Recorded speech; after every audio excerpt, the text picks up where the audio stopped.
Ronan had not stepped foot in Rosebin Park since he was 15, and walking past the old cracked sign felt like passing through some faded photograph. The air was cool and still, and the sky above the trees held a dim glow from distant streetlights. He glanced over to Talia as they crossed the empty basketball court. Both of them were 20 now, and returning to their childhood hangout felt strange. Like digging up a buried memory, Talia wrapped her arms around herself and looked toward the playground. The tall slide still leaned at its odd angle. The swings still squeaked when the wind touched them. The benches were chipped and splintered. Ronan smiled at the familiarity. They had come back for a simple reason: to talk, to reminisce, to escape the stress of school for one quiet night. Nostalgia made the darkness feel safer somehow. As they reached the playground mulch, Ronan stopped. One of the swings was moving, not lightly swaying from wind. No, this one arced, with a slow and purposeful push, forward and back, as if someone small was riding it. Talia whispered to him that there was no wind. He knew that. The air felt heavy and unmoving. They stepped closer. The swing slowed, then stilled. Ronan exhaled, telling himself it was nothing. Maybe the wind before they noticed. Talia nodded but did not look convinced.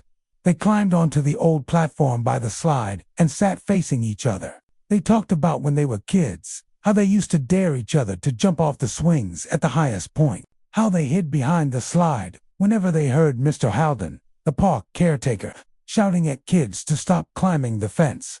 The conversation came easily until something interrupted them.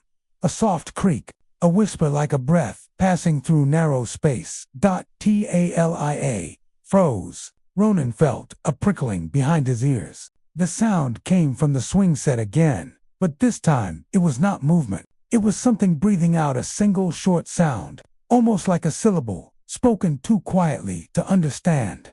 Ronan called out, asking if anyone was there. No reply. He took out his small flashlight and shined it across the playground. The beam illuminated the empty swings and the sandbox, then the rims of the surrounding trees. Nothing moved. Talia asked if they should leave. Ronan said they should check first. Maybe some kid was hiding or needed help. The thought settled uneasily in his stomach. They climbed down and approached the swings. Ronan touched one seat. Cold. Still.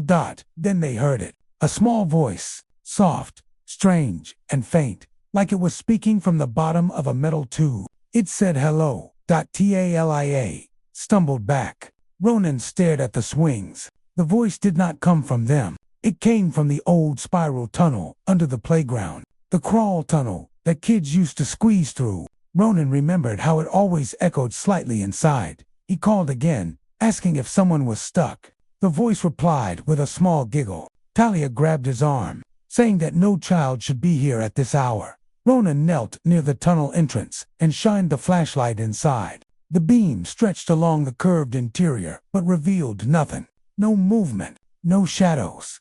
The voice spoke again. This time it sounded closer, more deliberate. It said, "Come inside." Talia pleaded with him not to go in. Ronan felt torn. The voice sounded young, maybe a toddler, or maybe something imitating one. His instincts twisted with worry and fear. He lowered himself into the tunnel, inching forward on his hands. The air felt colder as he crawled. Halfway in, the flashlight flickered and went dark. Talia called his name from behind, her voice shaking. Ronan froze. In front of him, where the darkness thickened, something breathed out another word. It said, "I see you." He scrambled backward, scraping his elbows on the tunnel floor. He burst out of the opening and collided with Talia. She pulled him to his feet, urging him away from the playground. Before they could leave, the swing behind them began to move again, this time harder, swaying with force, as if pushed by unseen hands. The chain links rattled loud in the still night. The voice spoke once more, but now it came from the swing, not the tunnel. It said, "Stay with me." Ronan grabbed Talia and they backed away. The swing slowed. The whole park seemed to hold its breath. Then, from the far end of the playground, near the tree line, they saw a figure, not a child, an adult-sized silhouette watching them. They could not make out details, only the faint outline. Talia whispered that they had to go now. As they turned to leave, the figure took one step forward, and the swings behind them both creaked, as if something unseen had climbed onto them. Ronan did not wait to see more. He and Talia ran toward the exit path, their footsteps pounding across the empty park as the whispered voice echoed behind them one last time, saying, "Come back." Samir had always loved the quiet of Lakeside Preserve. The long lantern trail that curved around the water felt peaceful to him, even at night. Helen, his closest friend since childhood, walked beside him with her hands tucked into her jacket pockets. The two of them had planned this walk for weeks, hoping to unwind from their long workdays. The lanterns along the path were old iron posts with glass panels that glowed a soft yellow. They lit only part of the trail, leaving big pieces of forest in shadow. Frogs croaked near the lake, and insects hummed in the warm summer air. Samir and Helen talked about work, old memories, and the people they used to know. Everything felt normal, familiar, comforting. But as they rounded a bend, Samir noticed one lantern flicker. The light inside trembled as though shaking from cold. Helen stopped walking and pointed out that the air felt warmer than usual. Samir nodded. The flickering did not match the weather. They stepped closer. The lantern dimmed, brightened again, then went still. Helen exhaled and said maybe it was just a dying bulb. Samir agreed, though he felt a faint shiver along his spine. They kept walking until they reached the wooden bridge over a narrow stream. The boards creaked softly beneath their feet. Halfway across the bridge, Helen froze. She grabbed Samir's sleeve and told him to look toward the far end of the trail. Someone stood beneath the next lantern. A woman, tall, with long dark hair that fell past her shoulders. She wore a simple dress that looked old-fashioned, maybe decades out of date. Her back was turned to them, her head slightly tilted, as if she were listening to something in the forest. Helena whispered that she had not seen the woman earlier when they approached the bridge. Samir shook his head. The woman had appeared so silently it made his skin prickle. The lantern above her flickered once. The woman slowly turned her head toward them, not her whole body, just her head. Her face was pale but unreadable from the distance. Samir called out, asking if she was all right or needed help. The woman tilted her head a little more. Then, in a voice that sounded calm and oddly gentle, she asked if they were lost. Helen said no. They were fine, just out for a walk. The woman nodded once, very slowly, and then the lantern above her went dark. Samir reached for his phone to use its flashlight. Before he could turn it on, the next lantern down the path flickered, then the next. The lights were going out in a line, one by one, moving closer to them. Helen grabbed his hand and whispered that they should go back the way they came. Samir agreed. They turned around, but before they took 2 steps, a soft voice came from behind them. "Are you lost?" The woman stood at the start of the bridge now. She had not walked there. Samir was sure of that. They would have heard her footsteps on the wooden boards. She simply appeared there. Her feet hovered an inch above the planks. Helen saw it too. She tightened her grip on Samir's hand until her knuckles went pale. Samir took a careful step back. He told the woman they were leaving. The woman smiled gently, but the smile did not reach her eyes. "You are walking in circles," she said. "Let me show you the way." Samir shook his head and pulled Helen toward the forest edge, away from the bridge. They could cut through the woods and reach the parking lot if they followed the sound of the road. As they entered the trees, the lanterns behind them all went dark in a ripple. Helen started breathing faster. Samir told her to keep moving and not look back. But they heard it, the soft voice drifting behind them, repeating the same question as before. "Are you lost?" Twigs snapped somewhere close to their right. Samir shined his phone toward the sound. The light lit only tree trunks and shadows. Then, between 2 narrow pines, he saw part of a pale face watching them, eyes fixed on them without blinking. Helen let out a shaky breath. The face moved behind the trees, not walking, but sliding silently, like mist. Samir whispered that they needed to run. Helen nodded. They sprinted toward the distant glimmer of a streetlight. The forest seemed to press around them as they ran. Branches grabbed at their clothes. Roots tried to catch their feet. The voice followed them, always the same calm question, never louder. Always close. Are you lost? Samir burst out of the tree line first, stumbling onto the gravel shoulder of the road. Helen ran out behind him. Both of them turned back once. The woman stood at the very edge of the trees, watching them with her head tilted. Her feet still did not touch the ground. She raised one hand as if offering to guide them. Her voice drifted toward them. You will come back. All wanderers returned. Samir pulled Helen toward his car. They drove away fast, not speaking until they were miles from the preserve. And as they looked back through the rear window, they saw no woman, no lanterns, just the forest, still and waiting. Ben adjusted the strap of his backpack as he and Ivani walked deeper into Ridgefall Reserve. The two of them had signed up as weekend volunteers to help clean the abandoned grove near the center of the park. Most people avoided that area because the trails there were overgrown and the old picnic shelters had collapsed years ago. Ben liked the quiet though, and Ivani loved exploring forgotten places. So they thought it would be a simple job.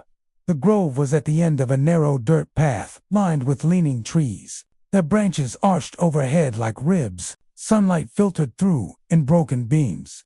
Ivani brushed a spiderweb from her sleeve and laughed nervously, saying the place looked like the set of a horror movie. Ben agreed, though his smile felt tight.